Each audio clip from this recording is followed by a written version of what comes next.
안녕하세요. 홍정수입니다. 미국 이름은 제레미 홍입니다. 이 강좌는 LA 캠퍼스를 두고 있는 갈릴리 대학교의 공식 강의입니다. 누구나 청강할 수 있습니다. 학점 취득을 희망하는 이들은 해당 지역 교무처로 연락하시기 바랍니다. 50분 기준 10회 강좌로 구성되어 있습니다. 두 번째 시간입니다. 우리는 지금 영국 성공의 조직신학자 단 큐핏의 책을 읽고 있습니다. 왜 하필 단 큐핏의 책을 읽느냐?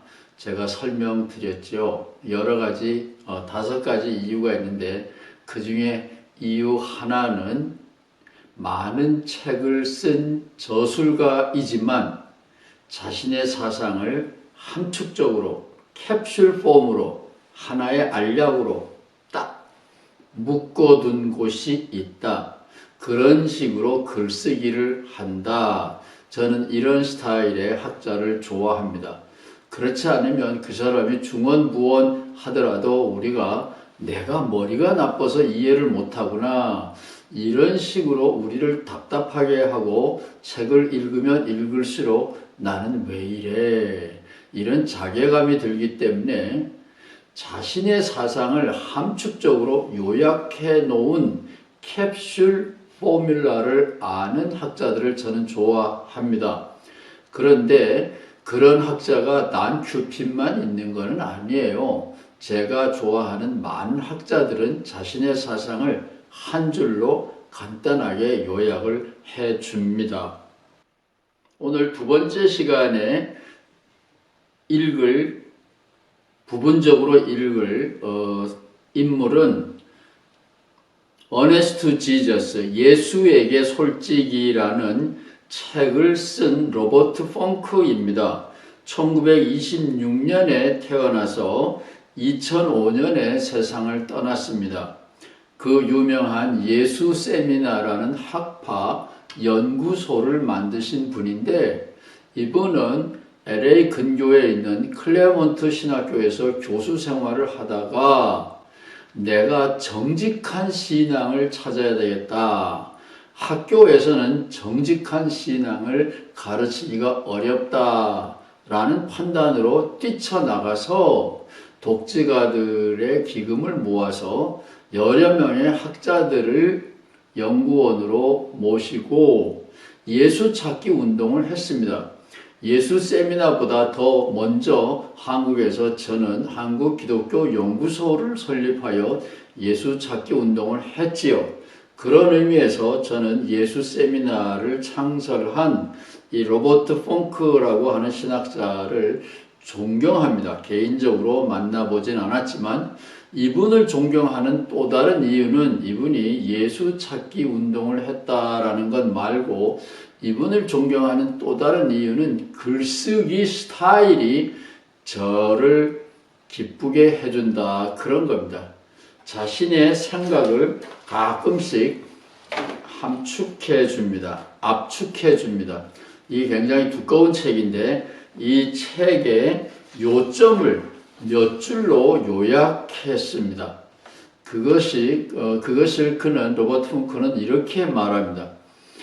21세기, 밀레니움이라 그러죠. 21세기를 위한 기독교 명제 21, 이렇게 자신의 사상, 예수 연구한 자신의 사상을 21가지의 명제로 요약해 주었습니다. 그 중에서 몇 가지만 우리 학생들과 함께 읽어보려고 합니다. 제가 이런 이야기를 하는 이유는 로버트 펑크 예수에게 솔직히 그 핵심 논제 21가지 중에서 몇 가지만 볼 건데요.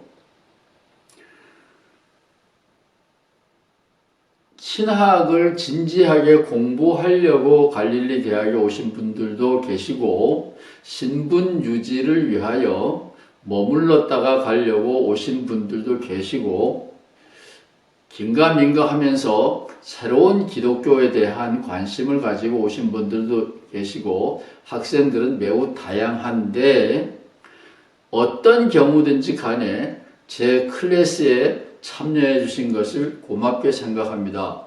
그런데 여러분들이 알고 있던 기독교와 제가 여러분들에게 소개해 드리는 기독교는 많이 달라요. 생소합니다. 제가 미국에 가서 처음 불교 강의를 들을 때 불교 강의를 시작하는 선생님은 단어장을 나누어 주셨어요. 단어장을 나누어 주고 그 중에서 중요한 단어를 함께 읽으면서 짚어나가면서 단어 공부를 시켜 주셨습니다. 그것이 저를 불교 책을 읽는데 저에게 많은 도움을 줬습니다. 그래서 저는 가끔씩 이 강의의 키워드, 핵심 개념, 핵심 논제, 명제가 무엇인지 압축하는 순서를 갖습니다. 그 중에 하나입니다. 공부를 많이 하여 많은 학자들 이야기를 알고 있다. 그걸 자랑하지 말고 그 많은 이야기를 소화하여 캡슐로 먹여줄 수 있어야 외부 사람과의 소통이 됩니다. 근데 이제 이 캡슐 폼이라고 말할 수 있습니다. 이 로버트 펑크가 예수 찾기 운동을 하면서 자신의 생각을 정리했어요. 21가지로. 21세기이기 때문에 논제 21로 정리했는데 그 중에서 몇 가지만 보려고 합니다. 1. 목표는 갈릴리 현자 예수를 해방시키는 것이다. 참 저에게는 딱 마음에 드는 귀절입니다.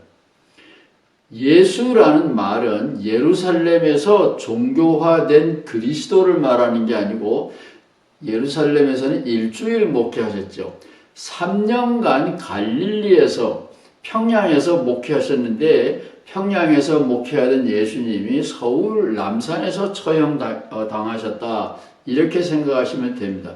그러니까 예수님은 평양 사람이고 그리스도라는 영웅화된 예수님은 그리스도라 그러는데 그는 서울 그리스도죠. 같은 사람이지만 보는 시각이 엄청나게 다릅니다. 갈릴리 현자 예수라는 말은 평양 예수 그렇게 생각하시면 되겠습니다. 평양에서 3년 동안 활동하시고 서울에 오셔서 한 주간 안에 체포되고 처형당하신 거지요. 그 갈릴리 예수님을 중심으로 신앙을 전개하는데 그러기 위해서는 성서에 나와 있는 호칭들, 대표적인 것이 하나님의 아들, 메시아, 그리스도 이런 단어들, 교회의 도식 이런 것으로부터 사람 예수를 해방시킨다 그런 말입니다. 이게 해방시킨다라는 말을 오해하시면 안 돼요. 그리스도가 아니냐, 메시아가 아니냐, 하나님의 아들이 아니냐 이렇게 생각한다면 우리 학교 학생들 중에 신앙이 정통신앙에 근거해 있는 분들도 계신데 그런 분들은 미리 시험에 들게 되죠. 그런 게 아니고 하나님의 아들이라고 그랬다면 왜 그렇게 했을까? 메시아라고 고백했으면 왜 그랬을까? 예수님을 죽인 사람들은 왜 그랬을까? 그런 시각에서 갈릴리 사람 예수를 중심에 두는 것이 예수 찾기 운동의 핵심이다. 그런 겁니다. 참 마음에 들지요. 두 번째, 이 예수 세미나라는 연구소를 만들고 학파를 만들어서 신학 운동을 한 로버트 펑크 예수 세미나의 창설자고 회장인 이 로버트 펑크는 이 탐구는 기독교 신앙 자체의 기원, 출발점에 대한 우리의 이해를 새롭게 수정한다. 나쁘게 말하면 처음부터 끝까지 기독교를 다시 만든다. 그런 겁니다. 이게 학자들의 야무진 꿈이죠. 그것은 불가능한 가까운 일이라고 저는 믿습니다. 그러나 부분적으로 수리하는 것이 아니라 집을 지붕 좀 수리하고 화장실 좀 수리하고 문고리 좀 수리하고 부엌 좀 수리하고 뺑기 칠하고 뭐 이런 거 하는 게 아니라 집 근본적으로 리모델링, 집을 재건축한다, 그런 개념입니다. 그래서 기독교 신앙의 출발점을 수정한다, 그런 말입니다. 저도 여기에 전폭적으로 동의합니다. 세 번째, 이 탐구는 우리가 기독교인의 생활을 어떻게 이해할 것인지에 관해서도 심각한 다른 결과를 초래한다. 제가 이미 첫 시간에 말씀드렸죠. 저는 어디 가서 기독교 이야기를 하게 되면 이 책을 많이 이야기합니다. 보수적인 침례교 신학자가 쓴 책이 아니라 사회학적인 조사를 한 보고서입니다. 성령 충만 영적 체험을 한 사람들이 일상생활, 사회생활에서는 그렇지 않은 비기독교인들과 차이가 없더라 하는 게 저의 신학 운동 새롭게 하는 출발점입니다. 제가 경험한 것도 마찬가지인데 이 학자는 미국의 바이빌 벨트, 미국의 남쪽, 서부 이런 데 사는 돈독한 신앙인들을 상대로 사회학적인 조사를 한 책입니다. 교회의 생활에 대하여서는 기독교가 많이 가르치고 강조를 하지만 사회생활, 일상생활에 대해서는 기독교가 알지도 못하고 관심도 없어요. 그런 의미에서 기독교인의 실생활에 심각한 다른 결과를 가져온다. 이렇게만 된다면 교회가 살아나게 되죠. 그렇게만 된다면 얼마나 좋겠습니까? 네 번째, 이 탐구는 제도화된 종교보다는 세속 현자를 가리킨다. 불교에서 제가 스님, 출가 스님 그렇게 말하더라고요. 모든 불자들은 집에 있거나 산에 있거나 둘 중에 하나죠. 그런데 산에 있는 불자들을 승려라 그리고 집에 있는 불자들을 제가신도 이렇게 말하죠. 이제 이 새로운 기독교 운동은 제도화된 종교, 말하자면 교회의 기독교가 아니라 이 세속 생활 속에서의 성자, 성인, 세속 생활 속에서의 크리스천, 이런 모습을 생각하면서 신학을 전개한다. 이 코로나 계절에 우리가 생각해야 될 것이 바로 그런 거잖아요. 교회는 안 가더라도 크리스천은 크리스천이에요. 사회생활 속에서도 크리스천은 크리스천이에요. 교회 안에서는 어떻게 할 거냐? 교회 열심히 가고 헌금하면 된다. 그러면 사회생활 속에서는 크리스천은 뭘 어떻게 할 거냐?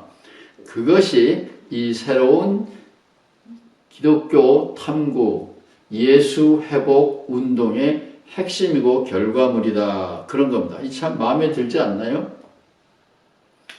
그 다음에 21가지 논제 중에서 17번째 항목은 논제는 이런 겁니다.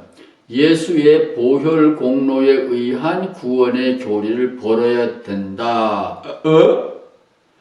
이거는 기독교라는 상품의 핵심 상품인데 이거를 버린다?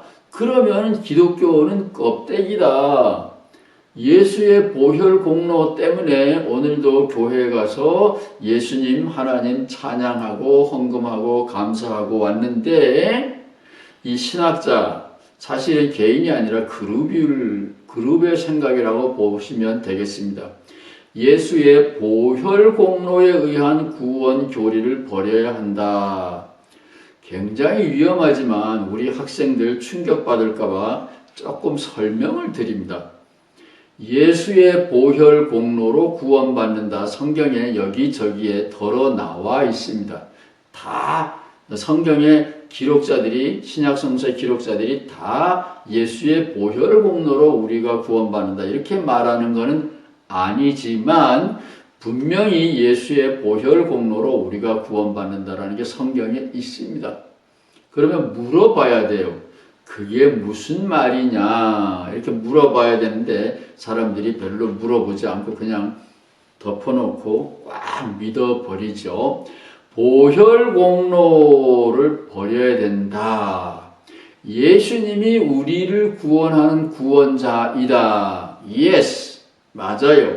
그런데 보혈 공로로 구원받는다라는 이 이야기가 예수님을 이해하는데 대표적인 이해 방식이고 교리다, 정통 교리다, 정통 가르침이다. 이렇게 된 것은 1080년에 안셀름이라는 사람이 예수가 왜 사람이 됐느냐 이런 책을 썼어요. 질문은 이런 겁니다. 하나님이 계시지 않느냐? 우리를 사랑하는 하나님이 계시지 않느냐? 요한복음 3장 16절 하나님이 우리를 사랑하사 우리를 구원하시면 됐지. 하나님이 왜 사람이 됐느냐?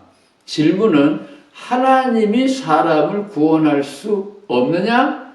없다는 게 안셀름의 생각이에요.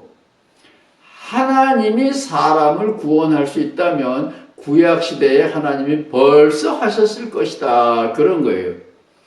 그래서 왜 신이 사람이 됐느냐? 쿠르 데우스 호모 이런 책을 썼어요. 1080인 것 같아요. 거기에서 안셀름이라는 신학자가 대답이 사람의 문제이기 때문에 사람이 책임져야 된다 이거예요. 하나님이 만들었으니까 하나님이 책임져. 그러면 하나님이 사람을 싹 죽이고 다시 만들지요. 노아 홍수 때 하나님이 싹 죽이고 다시 만들면 좋은데 씨를 남겨뒀잖아요. 그 씨도 별로 좋은 게 아니었어요. 그래서 결국은 천지를 만드신 전능하신 하나님은 인간을 구원하는데 실패하신 거잖아요. 유대인들은 성경의 원저자 유대인들은 성서는 하나님의 실패의 연속의 이야기다 이렇게 봅니다. 맞는 거잖아요. 그래서 안셀름이라고 하는 신학자도 하나님은 사람을 구원할 수 없다. 능력이 없어서가 아니라 이건 사람의 문제이기 때문에 사람이 책임을 져야 된다. 그런 거예요.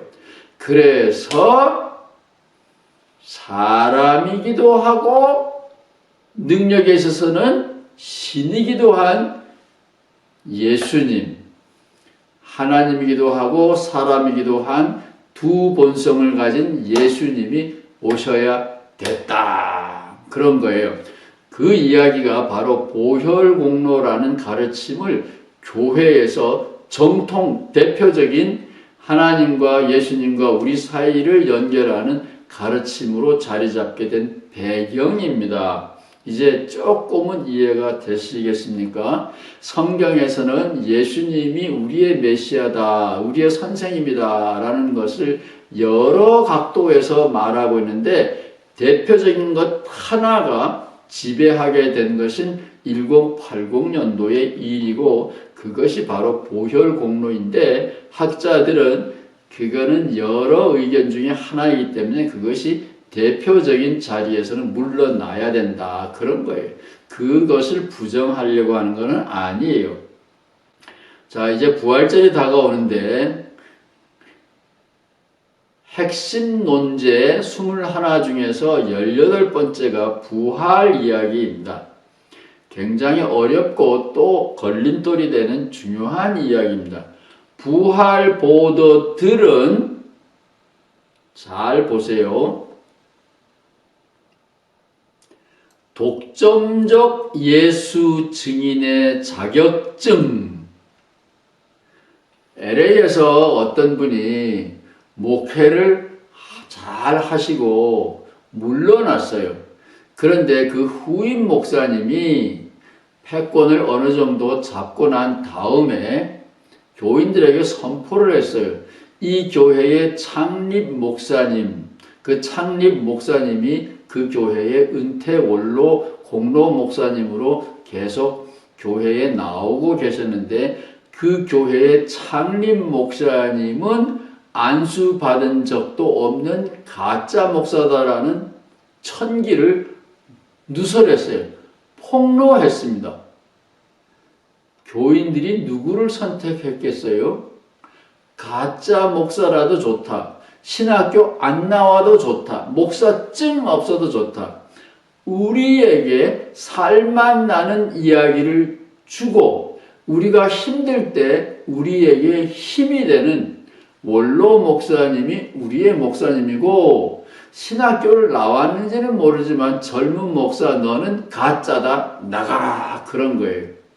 야, 헤게모니 쟁탈전 굉장히 심각하죠. 지금이나 옛날이나 차이가 없답니다. 예수님의 제자 베드로와 야고보는 예수님이 부활하셨다 별로 강조를 안 했어요. 왜냐하면 베드로나 예수님의 동생 야고보가 예수님은 이런 분이야. 예수님하고 우리는 같이 식사했어. 예수님은 스파게티도 좋아하셔. 예수님은 고기보다는 생선을 더 좋아하셔. 이렇게 말하면 사람들이 다 그렇구나 하고 받아들였어요. 왜냐하면 예수님하고 동고동락했다라는 것을 세상은 다 알아요. 그런데 예수님이 승천하신 3년, 5년 후에 갑자기 돌풍처럼 뚝 떨어진 사도 바울이라는 사나이가 예수님의 이야기를 전하는데 베드로나 야고보가 전하는 거하고 살짝 다른 거예요. 어쩌면 심각하게 다른 거예요. 그럴 때 나온 것이 바울 선생님이 쓴 고린도전서 15장 부활장이라는 거예요.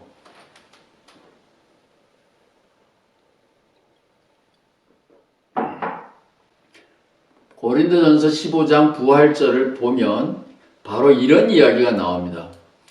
독점적 예수 증인의 자격증.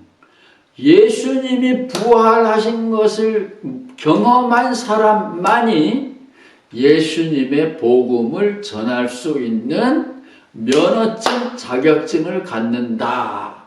베드로와 야고보가 그렇게 했어요. 사도행전에도 봐도 그런 이야기가 나오죠. 가룟 유다 대신에 제자 마띠아를 뽑을 때 누구를 뽑을 거냐? 예수의 행적을 처음부터 끝까지 동행한 목격자, 그런 겁니다. 근데 바울은 예수의 생애의 목격자도 아닌데 어떻게 복음 전도자가 되느냐? 예, 부활의 이야기는 예수 증인의 자격증. LA에는 어느 교회에서 목사가 누구냐, 신학교 나왔다는 졸업장이 있느냐, 목사 안수증이 있느냐. 여러분 교회의 목사 안수증 여러분 보셨어요? 여러분 교회의 목사님 신학교 졸업장 여러분 보셨어요? 그 관심 없잖아요. 그런데 그 증을 내놓으라. 이게 초대교회에서 이런 싸움이 생긴 거예요. 베드로하고 바울, 쉽게 말하면 베드로하고 바울이 갈등이 있었던 거예요. 베드로가 바울에게 말합니다. 너 신학교도 안 나왔잖아. 예수님 보지도 못했잖아. 넌 예수님의 증인들을 죽이는 자리에 있었잖아. 막 그러니까 바울이 고린도전서 15장에 보면 무슨 소리야? 나도 예수님 봤어. 부활한 예수님이 나를 불렀어. 나도 봤어. 이러고 나오는 거예요. 거기에서 부활에 대한 이야기가 중요한 단서로 작용을 하는 겁니다. 따라서 학자들은 보면 보여요. 아, 이 부활 이야기의 진위가 뭐구나 하는 게 보여요. 부활 보도들은 신약 성서에 나와 있는 부활 이야기들은 부활을 경험한 사람만이 예수님의 이야기를 전할 수 있는 단독적인 자격증을 얻는다. 이런 예수 증언 전도자의 자격증 문제라 이겁니다. 이것은 학자들 버전이고 로버트 펑크는 재미있는 이야기를 해요.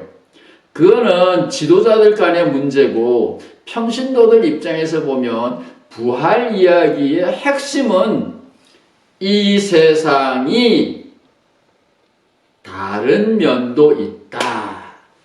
이 세상이 표지만 있는 게 아니라 뒷표지도 있다. 속표지도 있다. 다른 면도 있다. 눈에 보이는 것이 전부가 아니다. 이런 것을 고백한 거다. 이거는 로버트 펑크의 굉장히 아름다운 깊은 고백입니다. 부활 이야기를 하는 것은 사람이 죽는 것이 끝이 아니다. 또 산다, 또 산다, 또 산다. 욕심의 이야기로 가는 방법이 있는가 하면 눈에 보이는 세상의 영광과 수치, 그거가 전부가 아니야. 그거는 이 세상의 잣대고 세상의 권력이 예수님을 처형했지만 그거는 세상이 하는 일이고 내가 보기에는 나의 하나님이 보기에는 나의 신앙의 세상에서 본다면 예수님이 승리자야. 요한복음에 보면 예수님이 십자가에 못 박히신 것이 내려가는 게 아니에요. 바울은 내려가는 거라 그러는데 요한복음은 예수님이 십자가에 달려 이렇게 올라간 거라고 보는 겁니다. 그래서 이 부활 보도들은 우리 교회에서 일반적으로 생각하는 거하고 많이 달라요. 이거는 뭐 기회가 있으면 또 이야기하겠습니다. 어쨌든 로버트 펑크의 핵심 논제 21번 중에 18번이 그런 거다. 기억하시기 바라고요.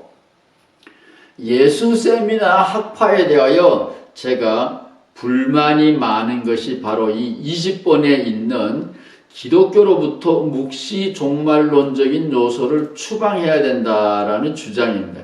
저는 그거에 대해서 아니올시다입니다. 예수님과 초기 기독교인들에게서 묵시 종말론적인 생각을 빼버리면 그들은 목숨 걸고 투쟁하지 않았다라고 저는 확신합니다.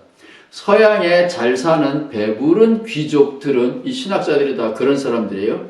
그 사람들은 천지개벽을 생각하면서 믿으면서 자기 몸을 불살하는 데 내어줬던 독재 정권 하에 200여 명의 젊은 생명들 또 2조 말에 엄청나게 많은 여기저기서 일어났던 밀란의 주인공들 그 묵시 종말론적인 생각을 가지고 살았던 치열한 투쟁가들의 믿음을 귀족들은 죽었다 깨도 이해를 못합니다. 저는 1980년 80년대 10년을 서대문에서 군사 독재 정권 하에 신학을 가르쳤는데 일주일에 한 번은 적어도 체류탄 가스를 마시면서 신학 공부를 가르쳤습니다. 학생들과 함께 했습니다. 거기에서 저는 이것을 발견했습니다. 군사 독재 정권, 무너질 것 같지 않았던 그 군사 독재 정권과 맞서는 목숨을 건 사람들, 젊은이들 가슴 속에는 천지개벽의 때가 왔다라는 신앙이 있어요. 그 믿음이 없이는 좋은 대학에 간 똑똑한 젊은이들이 목숨을 내놓지 않습니다. 서양의 기독교 신학자들은 대부분은 배부른 사람들이기 때문에 천지개벽을 꿈꾸는 젊은 사람들의 마음을 이해할 수 없습니다. 저는 이 로버트 펑크의 논제 21번에 대해서는 반대입니다. 신약 성서가 마지막 21번 신약 성서가 기독교를 창안하기 위한 매우 고르지 않고 또한 편향된 초기에 여러 사도들의 기록임을 천명해야 된다. 신약 성서의 권위를 재설정하자라는 말인데 뭐 그거는 어려운 이야기가 아니죠. 신약 성서만이 아니라 모든 고전 성서의 권위는 재해석되어야 됩니다. 2강 후반부에서 다시 보충 설명드리겠습니다.